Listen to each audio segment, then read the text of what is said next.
Je vais vous inviter à prendre le livre d'Apocalypse.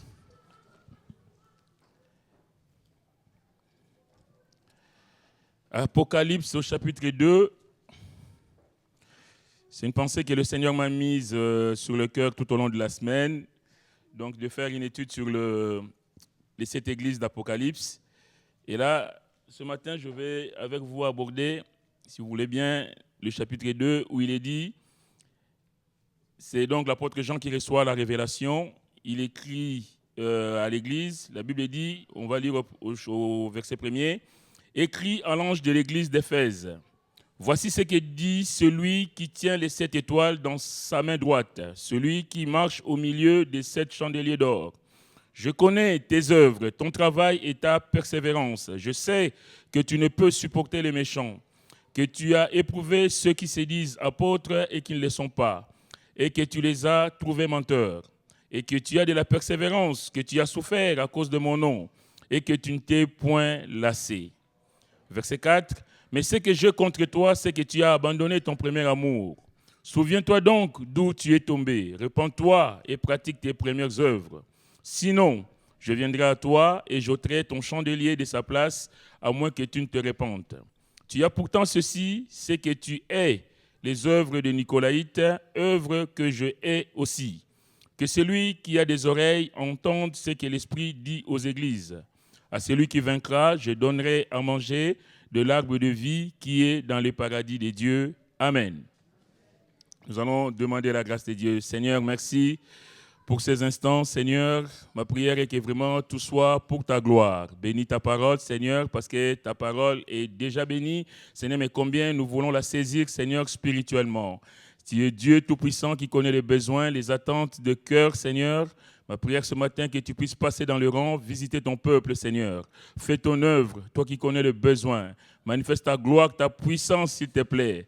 Merci d'avance, Seigneur, parce que nous savons en qui nous croyons. Nous savons un grand Dieu, le Tout-Puissant, Créateur de toutes choses. Que ton nom soit béni, que ton nom soit glorifié à jamais. Bénis aussi le reste de la journée, Seigneur, que nous laissons entre tes saintes mains. Sois glorifié à jamais, Seigneur, parce que tu en es digne. Au nom de Jésus, Amen. Amen. Pouvez vous asseoir, bien-aimés.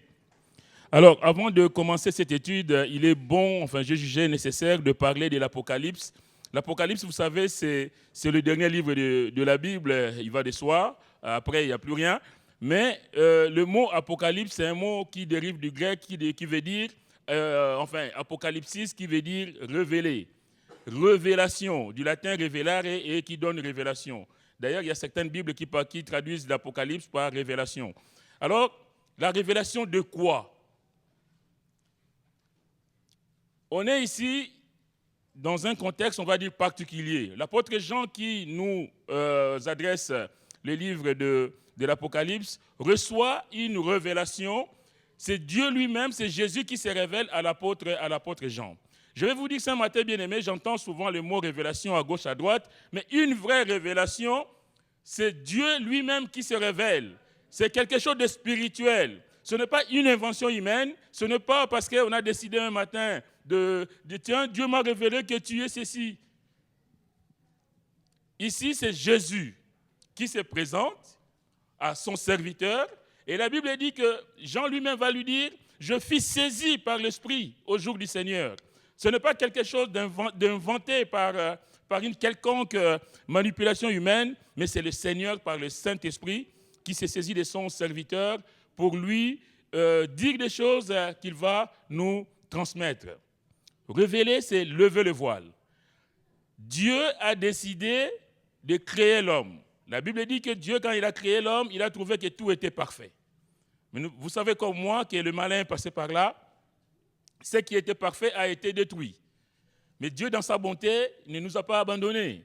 Le frère priait tout à l'heure que dans notre rébellion, le Seigneur est venu nous chercher. Alléluia. Gloire à son nom. Mais la question que je vais poser ce matin, que nous pouvons nous poser, c'est de savoir, est-ce que quand Dieu est venu nous chercher, dans quel état il nous a trouvés? Évidemment, dans la boue du péché. Alléluia. Que son nom soit béni parce que nous ne sommes pas restés dans la boue du péché. Il nous a pris avec lui. Alors, il nous prend avec lui et nous avons marché, nous avons cheminé avec lui. C'est le cas de l'église d'Éphèse. Cette église, on aura l'occasion d'y revenir, cette église a expérimenté la bonté de Dieu, cette église a expérimenté l'amour de Dieu, mais quand l'apôtre Jean écrit Apocalypse, on est aux alentours de 96 après Jésus-Christ, et le livre de l'Épître aux Éphésiens a été écrite plutôt vers les années 60. On va dire qu'il s'est passé environ 40 ans entre la création de l'Église et le moment où l'apôtre Jean le Seigneur adresse ce message aux Éphésiens. Bien-aimés, laissez-moi vous dire ce matin, il y a un temps où on démarre la vie chrétienne. Mais la Bible dit, mieux vaut la fin d'une chose que son commencement. On démarre la vie chrétienne, on avance, c'est comme un enfant qui vient de naître, il va apprendre à marcher, et petit à petit, il va gravir des étapes, et puis il va devenir adulte. Et dans la vie chrétienne, je pense que c'est la même chose. Nous venons au Seigneur, nous nous donnons au Seigneur, et après, il y a cette marche avec le Seigneur. Mais est-ce que cette marche, est-ce qu'elle est toujours conforme à la volonté du Seigneur? C'est ça la question qu'on peut se poser ce matin. Et la Bible dit, parlons des hommes en général, que tous les hommes sont voilés. Tous les hommes sont voilés, tous les hommes ont besoin de la lumière du Seigneur. Et sans l'intervention de Dieu, bien aimé, on ne peut pas comprendre les choses de Dieu. Ésaïe dira dans Ésaïe 25, verset 7, « Et sur cette montagne, l'Éternel anéantit le voile qui voile tous les peuples. » Tous les peuples sont voilés. Tous les hommes qui n'ont pas Dieu, tous les hommes qui n'ont pas l'Esprit de Dieu, ils ne peuvent pas comprendre la volonté de Dieu. Vous êtes d'accord avec moi? Je pense que si on n'a pas le Saint-Esprit, on a beau vous parler des choses, des fois on a besoin d'avoir le Saint-Esprit pour comprendre les choses du Seigneur. Et le Seigneur Jésus nous avait prévenus. On vient au Seigneur, oui, mais le Seigneur dira dans Jean 16, verset 12, « J'ai encore beaucoup de choses à vous dire, mais vous ne pouvez pas les supporter maintenant. » C'est-à-dire qu'il y a un temps où on se donne au Seigneur, comme je disais, mais il y a un temps où on apprend les choses du Seigneur pour progresser avec lui. Et quand le Consolateur sera venu, l'Esprit de vérité, il vous conduira dans toute la vérité, car il ne parlera pas de lui-même, et il dira tout ce qu'il aura entendu, et il vous annoncera les choses à venir. Et les choses à venir, c'est ce matin, c'est ce que j'ai envie de parler avec vous, parce que nous sommes dans les derniers temps. Bien aimé, l'Église que nous sommes, nous ne pouvons pas rester endormis. Enfin, nous ne pouvons pas déjà être endormis. L'enfant de Dieu que tu es, l'enfant de Dieu que je suis, je dois être vigilant. Parce que Éphèse, c'est extraordinaire, on va y aller à Éphèse. On va faire une petite historique, je vous disais tout à l'heure, par rapport à la création de l'Église. Dans la Bible, il nous est dit dans 1 Corinthiens 16, verset 19, que c'est chez Aquilas et Priscille que cette Église a commencé. C'est d'ailleurs de là que Paul va écrire l'Épître aux Corinthiens. Dans Actes 18, 24, on voit qu'Apollos, qui était serviteur de Dieu aussi, est allé à Éphèse et a été très utile à cette Église. Mais par contre, dans Acte 19, on va y aller. Acte 19, si vous voulez bien. Acte 19 nous détaille le ministère puissant de l'apôtre Paul dans cette assemblée. Au verset 1er, il est dit, Paul va arriver à Éphèse, il va demander à l'Église, avez-vous reçu le Saint-Esprit quand vous avez cru? Ça veut dire que déjà, il y a un manque, il y a une défaillance. Il y a l'Église, mais l'Église n'a pas le Saint-Esprit, n'a pas reçu le Saint-Esprit. Donc, il y a quelque chose qui manque là. Et la Bible dit que Paul va prier pour cette Église, en tout cas pour le chrétien, le croyant qui était là. La Bible dit au verset 6, « Lorsque Paul leur y imposait les mains, le Saint-Esprit vint sur eux et ils parlaient en langue et prophétisaient. » Le manque a été comblé. On progresse. Donc, l'homme de Dieu va prier pour l'Église et l'Église va recevoir le Saint-Esprit et cette Église va aller de l'avant. Au verset 10, il est dit, cela dura 2 ans, de sorte que tous ceux qui habitaient l'Asie, juifs et grecs, entendirent la parole du Seigneur. Personne ne pouvait dire qu'il n'a pas entendu la parole du Seigneur. Et au verset 11, et Dieu faisait des miracles extraordinaires par les mains de Paul. On voit ici que c'est une église qui a été bénie, une église qui a expérimenté la grâce de Dieu, la puissance de Dieu. Bien aimé, ce matin, j'ai envie de dire que nous aussi, on est une église bénie, on est une église qui écoutons, nous écoutons les messages de Dieu, nous avons la parole de Dieu, mais qu'est-ce que nous en faisons? La Bible continue, verset 12, au point qu'on appliquait sur les malades des linges ou des mouchoirs qui avaient touché son corps, et les malades les quittaient et les esprits malins sortaient. Verset 18, plusieurs de ceux qui avaient cru venaient confesser et déclarer ce qu'ils avaient fait, la repentance. Ils étaient dans les ténèbres, ils ont rencontré Jésus, ils ont fait l'expérience de vie nouvelle, et ces gens venaient déposer tous les gris-gris, tout ce qu'ils avaient comme fétiche. Et ça, on le voit, même nous en Afrique, des fois, il y a des campagnes d'évangélisation, on voit les gens amener les fétiches, on amener les choses, parce qu'ils disaient, tiens, j'étais dans les ténèbres, et là, je rencontrais la lumière, alléluia, je dépose tout ce que j'avais. Au verset 20, c'est ainsi que la parole du Seigneur croissait en puissance et en force. Ça, c'est, je vais dire que ça, c'est de l'Église, ça. On voit la main de Dieu dans cette assemblée. On voit que le Seigneur agit, le Seigneur est présent dans cette assemblée. Mais évidemment, quand Dieu est présent, l'ennemi n'est pas loin. Il est toujours là pour essayer de distraire, de détruire ce que le Seigneur est en train de faire. On verra, enfin, si vous lisez la suite, vous allez voir qu'il y a un certain Démétrius qui va, à cause de son commerce, créer des problèmes à Paul. Et dans Acte 20, il y a l'apôtre Paul qui va appeler les anciens de cette église et puis va leur faire un discours que j'estime mémorable où il leur dira que prenez garde au troupeau que le Seigneur a mis à votre disposition. Bien-aimés, combien nous devons faire attention à ce que Dieu nous confie. Qu'on soit serviteur de Dieu ou simple chrétien, je vais dire entre guillemets, qu'on prenne soin de ce que Dieu fait pour nous, de ce que le Seigneur a mis à notre disposition. Et Paul va dire, je vous ai annoncé tous les conseils de Dieu sans en rien cacher. Je vous ai tout donné, j'ai tout mis à votre disposition afin que vous soyez des chrétiens épanouis. Mais l'homme de Dieu va avertir, il s'élèvera du milieu de vous des hommes qui enseigneront des choses pernicieuses pour entraîner les disciples après eux. Évidemment, avant, il dira, il s'introduira parmi vous aussi, verset 29, après mon départ, des lourds crieurs qui n'épargneront pas les troupeaux. Il s'élèvera du milieu de vous et il s'introduira. C'est-à-dire que les dangers viennent de partout. L'église du Seigneur est menacée de l'intérieur comme de l'extérieur. Il s'élève des gens au milieu de l'église qui vont se dire, tiens, moi je suis pasteur. Il va commencer à combattre les ministères, mais il va s'élever du milieu de l'église. Comme il y a des gens qui vont venir de l'extérieur pour vous dire, tiens, mais vous êtes dans une secte. Et puis, bon, on va commencer à se poser des questions. Parce que par hasard, on n'est pas dans une secte, nous. Et puis, on est perturbé. Mais l'enfant de Dieu, les enfants de Dieu que nous sommes bien-aimés, nous devons tenir ferme. Nous devons être sûrs, je vais dire, confiants dans ce que nous croyons. Et pour finir à Éphèse, le dernier verset de l'Épître aux Éphésiens, Éphésiens 6, 23, l'homme de Dieu, l'apôtre Paul, va dire que la grâce soit avec tous ceux qui aiment notre Seigneur Jésus-Christ d'un amour inaltérable, d'un amour infaillible.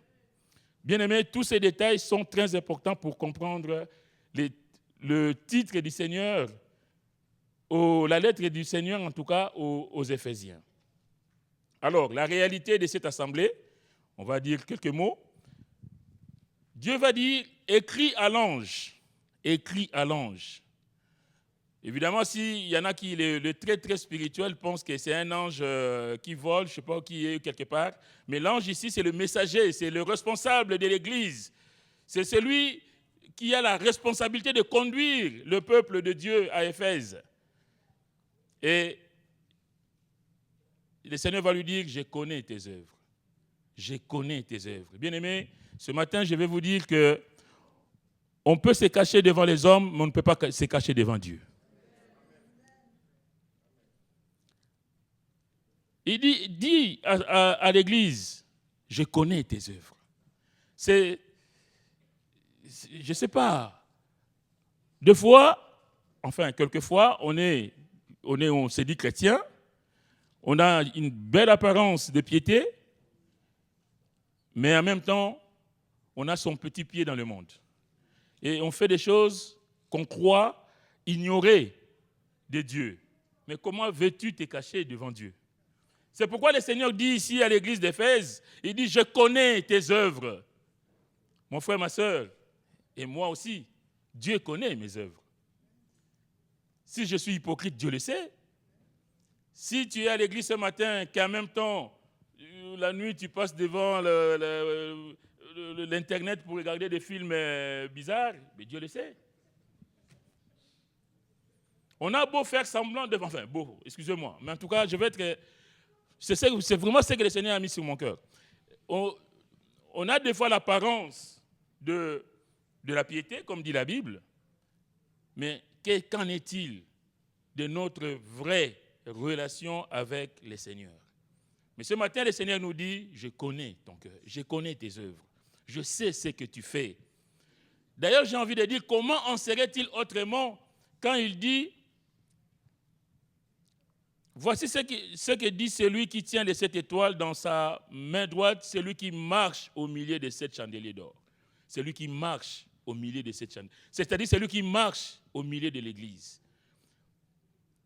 L'église appartient au Seigneur. L'église, c'est l'œuvre du Seigneur.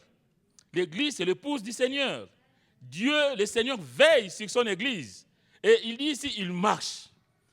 Dieu fait le tour de l'église, il voit les cœurs, il voit tout. On ne peut pas se cacher devant Dieu. Et ce matin, je bénis le Seigneur pour le don qu'on a eu de s'humilier. Des fois, on a pris un mauvais chemin, tout en ayant l'apparence du bon chrétien,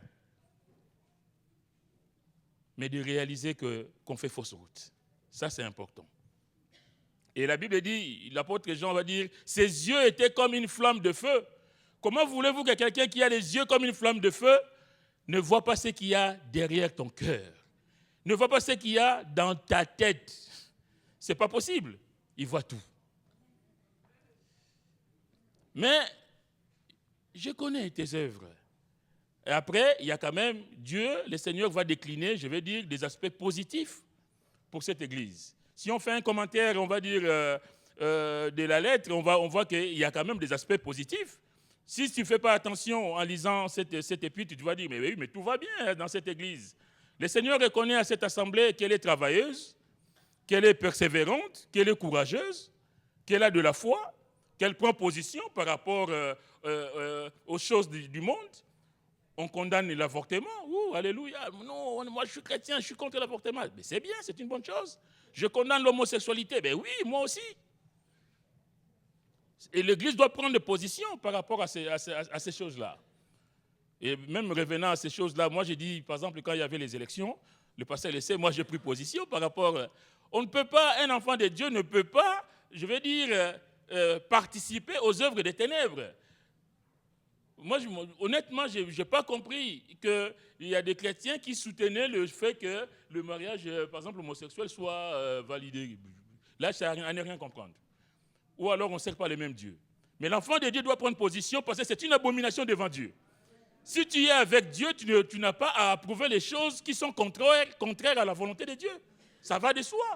Et si je suis avec Dieu, je ne peux pas. Mais je suis horrifié. Que le Seigneur soit béni. Cette église rejette les œuvres de Nicolaïtes, c'est-à-dire les œuvres de la chair, les fausses doctrines, l'immoralité et tout ça. C'est une bonne chose. Bref, on voit ici, c'est une église qui a beaucoup de qualités. C'est une église qui a des qualités, on va dire, nécessaires pour un enfant de Dieu. Mais il y a un seul aspect négatif. Et cet aspect négatif, c'est verset 4. Mais ce que j'ai contre toi, c'est que tu as abandonné ton premier amour. Et la transcription aux paroles vivantes dit, j'ai cependant un grief contre toi, tu as abandonné ton premier amour. 2 points, tu ne m'aimes plus comme au début. Je disais tout à l'heure que quand on s'est converti, on apprend à marcher avec le Seigneur, on est content, on est tout joyeux, on loue le Seigneur, on élève la voix à l'église, on est content. Alléluia. Ah, mais qu'est-ce que je fais? Je rencontre le Seigneur à 30 ans. Oh là là, qu'est-ce que j'ai fait des folies, mais pourquoi je ne l'ai pas rencontré avant? Et on commence cette vie avec le Seigneur. Le problème, c'est que des fois, au milieu de cette marche, on se relâche. Et c'est ça le danger. C'est ce que le Seigneur nous c'est là que le Seigneur tire la sonde d'alarme ce matin. Pour nous dire que oui, tu as bien démarré avec moi, tu as bien commencé avec moi, mais qu'en est-il aujourd'hui? Ce n'est pas pour rien que je vous disais tout à l'heure que l'Église, fondée en 60, et la lettre à l'Apocalypse arrive en 96, il y a près de 40 ans. C'est-à-dire qu'il y a un début, mais il y a aussi cet temps, le temps qui a coulé. Et le grand danger qui guette tous les chrétiens que nous sommes, c'est la routine, c'est le temps. Avec le temps, on s'est dit, bon, avant j'allais à l'église en courant, il faut que je sois à l'heure à l'église. Ah non, le pasteur n'aime pas qu'on soit en retard. Et après, on arrive 30 minutes après, tranquille. Puis on s'installe, la Sainte Seine est passée, c'est pas grave si je n'ai pas pris la Sainte Seine, je prendrai dimanche prochain. Il y a cette sorte de désinvolture qui s'installe. Il n'y a plus ces feux qu'il y avait entre toi et ton Seigneur, comme au début. C'est ce que le Seigneur dénonce ce matin. Bien-aimé, quand tu t'es converti, tu étais tout entier au Seigneur. Tu as abandonné les mauvaises choses, tu as abandonné les péchés. Tout le monde était, ah oui, mais il est plus comme avant. Ah oui, mais il a beaucoup changé. Ah oui, mais il a changé. Ah non, mais il est devenu chrétien. Et après, les gros mots que tu sortais plus, petit à petit, commencent à revenir. La colère que tu as eu dit, non, le Seigneur n'aime pas que je me mette trop en colère, j'essaie de gérer. Oh non, Seigneur, pardonne ceux qui me font du mal. Et puis là, non, tu ne me parles plus comme ça. Et puis, petit à petit, le vieil homme commence à refaire son retour. Et on est toujours chrétien, on est toujours enfant de Dieu, on est toujours à l'église, on est toujours bien. Et puis, il y a cette relation qui est en train de se distendre entre toi et le Seigneur. Et des fois, on ne se rend même pas compte. Tu vivais pour le Seigneur. Tu étais tout entier pour le Seigneur, mon frère, ma sœur. Comme dans Actes 19 que nous avons lu. Tu as fait des expériences magnifiques avec le Seigneur. Le Seigneur t'a guéri de maladies. Le Seigneur, tu as prié, et tu as eu un travail, tu as eu un logement. Le Seigneur a fait des choses dans ta vie. Et tu étais content. Et tu as béni ton Seigneur. Mais quelques années après, qu'en est-il de ce feu? Qu'en est-il de cet amour? Qu'en est-il de ton rapport avec ton Seigneur? On voit l'église d'Éphèse. Ce n'est pas pour rien que j'ai pris Acte 19 pour montrer comment cette église était bénie, comment cette église avait expérimenté la bonté de Dieu, l'amour de Dieu. Mais au final, l'église risque d'être disqualifiée. On peut être disqualifié tout en ayant fait un bon chemin avec le Seigneur. Tu as peut-être fait 20 ans de conversion, 30 ans de conversion, mais tu as peut-être rompu tous tes liens avec le Seigneur. Mais tu ne te rends pas compte. Et l'homme de Dieu, l'apôtre Paul dira, j'ai lu tout à l'heure, que la grâce soit avec tous ceux qui aiment le Seigneur Jésus-Christ d'un amour inaltérable. Malheureusement, cet amour s'est altéré. Cet amour n'existe plus. Eh bien, laissez-moi vous dire aussi que même si nous savons que le nouveau converti, comme je disais tout à l'heure, manifeste beaucoup d'enthousiasme pour le Seigneur, mais le véritable premier amour, c'est celui que Dieu a pour nous. La Bible dit, nous l'aimons, nous, parce que lui, il nous a aimés le premier. En fait, ici, Dieu est en train de dire à l'Église, tu as abandonné celui qui t'a aimé le premier. Parce que l'amour que nous témoignons au Seigneur, c'est parce que lui, il nous a aimés. La Bible dit, Dieu a tant aimé le monde qu'il a donné son Fils unique afin que quiconque croit en lui ne périsse point, mais qu'il ait la vie éternelle. C'est parce que Dieu nous a aimés, bien-aimés, que nous, en retour, nous aimons le Seigneur. Et là, le cœur de Dieu souffre pour cette église quand il dit que tu as abandonné ton premier amour. Tu as abandonné celui qui t'aime. Et lui, il ne change pas. Et je vais aussi faire une petite différence avec vous, quand même, qui est détail. Parce qu'il faut bien différencier les sens des mots. Quand la Bible dit tu as abandonné, abandonner, ce n'est pas comme perdre. Quand je perds quelque chose, tiens, je perds ma feuille, je n'ai pas fait exprès, je n'ai pas volontaire. J'ai perdu mon portefeuille, peut-être qu'on me l'a volé, peut-être que c'est tombé, j'en sais rien. Mais ça, c'est une perte. Donc, tu n'es pas responsable quand c'est une perte. Tu es peut-être responsable parce que tu n'as pas veillé. Mais quand on abandonne, c'est un acte volontaire. C'est-à-dire que tu as choisi d'abandonner. C'est-à-dire que tu es un enfant de Dieu, tu as des choix à faire dans la vie et tu dis, bon, ben ça, ce sera plutôt ça que Dieu. Aujourd'hui, il y a Paris Saint-Germain-Marseille. Bon, à supposer que c'est vendredi. Ah non. PGOM, ah non, jamais ça. Jamais je ne peux rater ça. Tant pis pour l'église. Moi, j'étais comme ça avant. Avant, il y avait match, moi je l'ai dit, le pasteur le sait. Nous, on venait à l'église, ma femme et moi, et les enfants, on venait à l'église à l'époque au 105 rue Raymond Lostran. On venait le matin, et après on allait au Franprix à côté, on prenait des choses que je ne peux pas citer ici, pour passer l'après-midi tranquille au chaud. On habitait à Vanves. Pourtant, il y avait l'évangélisation de 15h30. Hein. Ah, mais ça, c'est jamais pour moi, c'est pour les autres, ça. C'est un choix qu'on fait dans la vie. Tu choisis certaines choses au détriment de Dieu. Et ce matin, le Seigneur te dit, tu as fait des choix et tu m'as mis de côté. Tu m'as abandonné. Et l'abandon, c'est ça, c'est mettre volontairement. Et ça, tu es responsable de cet acte-là. Ce n'est pas pour rien que Dieu dit après ici, repens-toi. C'est parce que c'est un acte volontaire, c'est un acte condamnable qui mérite une sanction. Abandonné, acte volontaire, coupable, qui exige une repentance. Bien-aimés, laissez-moi vous dire ce matin que c'est un péché grave d'abandonner le Seigneur, même si on donne l'apparence d'être actif à l'Église. L'Église, là, je vous ai dit, hein, il y a des aspects positifs, il y a plein de choses où Dieu dit tu es persévérant, tu es ceci, tu es cela. Mais il n'est pas loin d'être disqualifié tout en ayant de bonnes choses. C'est-à-dire que ce n'est pas ce qui importe. Devant Dieu, ce n'est pas parce que je suis diacre à l'église, parce que je suis prédicateur à l'église, parce que je fais la bibliothèque. Devant Dieu, c'est ce qui est dans ton cœur. Ce n'est pas ce que je fais qui importe. Ce n'est pas ça qui va déterminer de mon salut. C'est mon rapport que j'ai avec le Seigneur. C'est cet amour que je porte pour mon Seigneur. Alléluia. Les œuvres, les travail que l'on fait ne doivent pas remplacer le Seigneur. Tu fais peut-être ta vie comme tu l'entends, tu fais des choses qui ne sont pas pour la gloire de Dieu, et bon, tu es quand même à l'église, et puis tu fais, ouais, je vais chanter. Bon, personne ne t'a vu qu'hier, tu étais sur Internet. Hein. Ah oui, je vais faire, oui, mais tout le monde voit, le frère, il est très spirituel. Mais ce que nous faisons en dehors de l'église, nul ne le sait ici, Dieu le sait.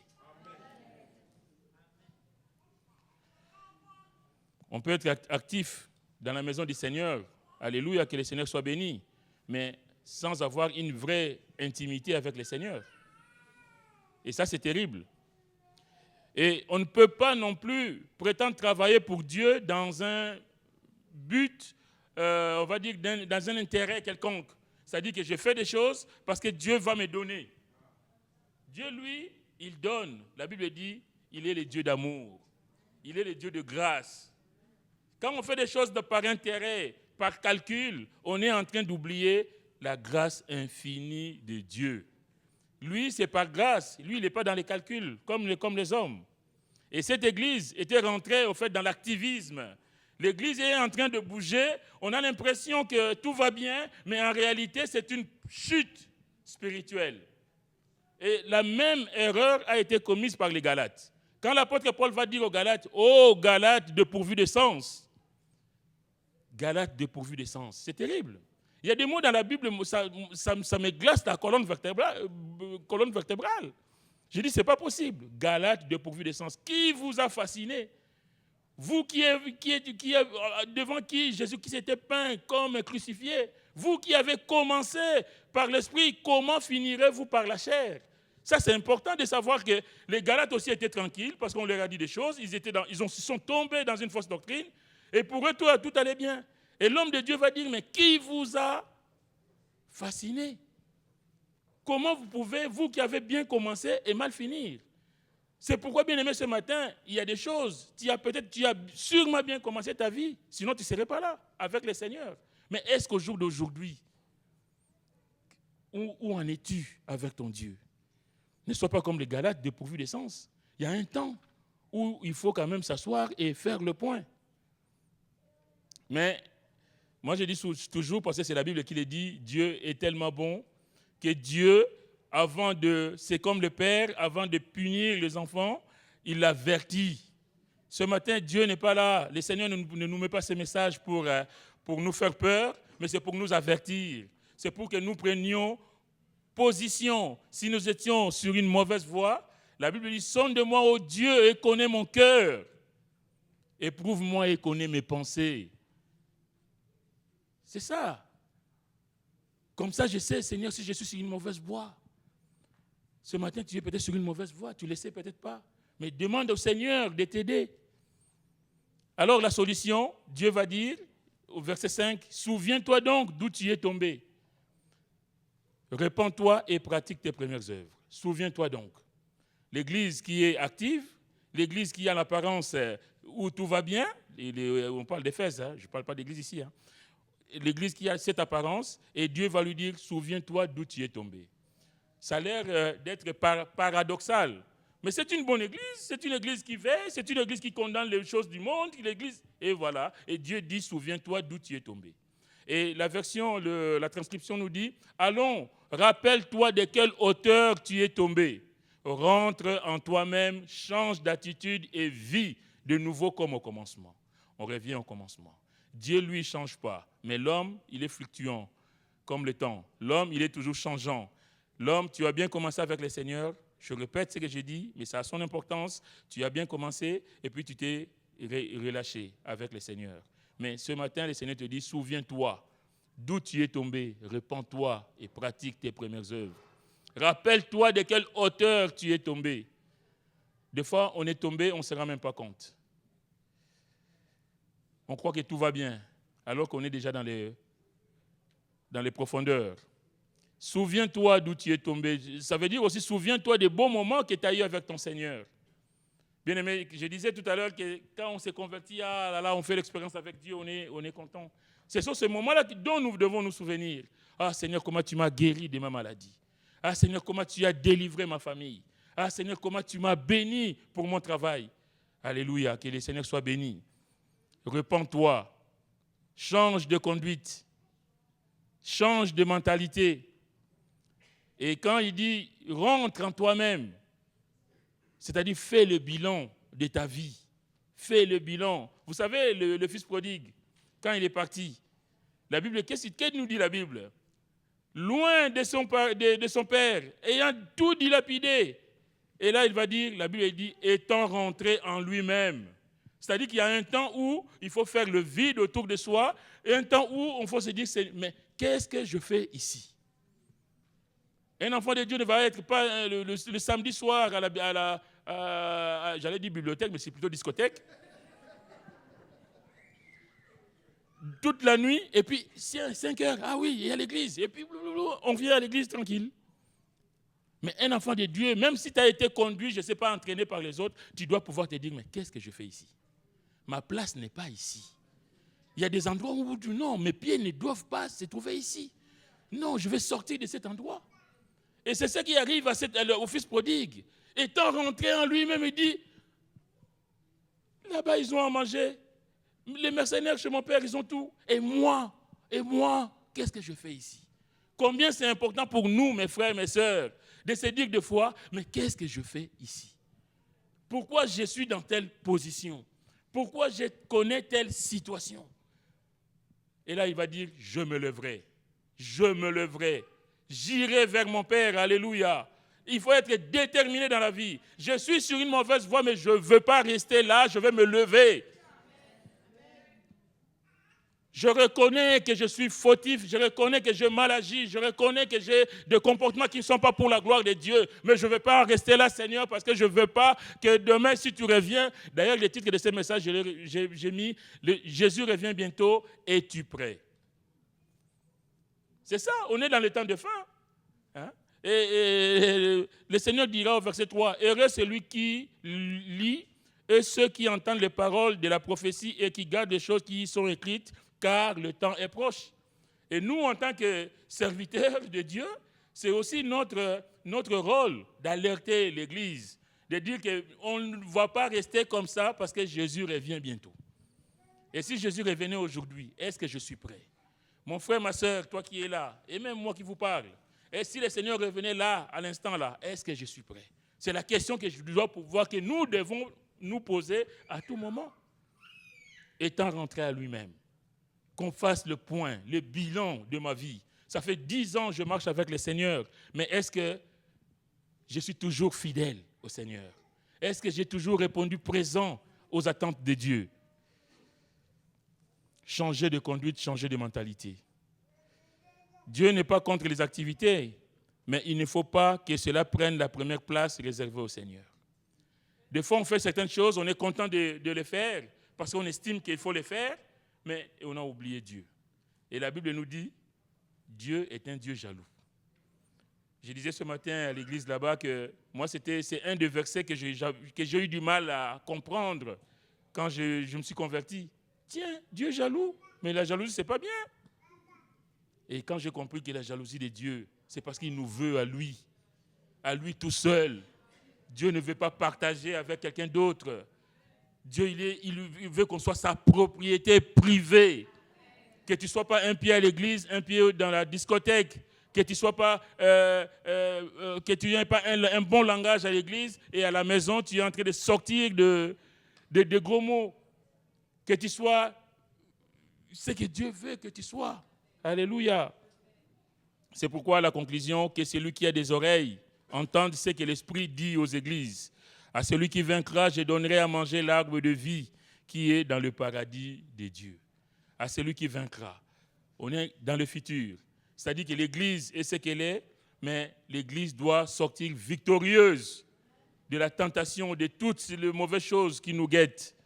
Et le Seigneur dit ici, je donnerai l'arbre à manger l'arbre de vie. Souvenons-nous, l'arbre de vie au paradis, c'était ce que Dieu avait prévu pour Adam et Ève. C'est la vie éternelle tout simplement que Adam et Ève ont perdu à cause de la chute. L'homme croyant, le Seigneur Jésus plutôt, est celui qui veut rétablir les choses. Il veut rétablir l'homme croyant, les chrétiens que nous sommes, dans la position initiale voulue par Dieu à la création. Parce que Dieu ne voulait pas que l'homme meure. Dieu a créé l'homme pour que l'homme vive éternellement, dans sa présence. C'est pourquoi le Seigneur viendra porter la croix pour nous, donner son sang pour nous, et il va dire tout est accompli. Tout est accompli, c'est-à-dire j'ai tout payé pour que demain vous soyez avec moi au paradis.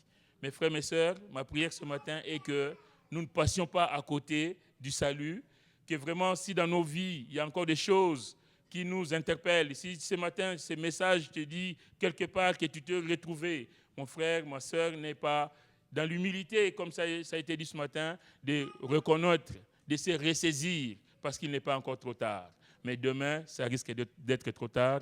Que Dieu vous bénisse. Amen. Je laisse la place au pasteur.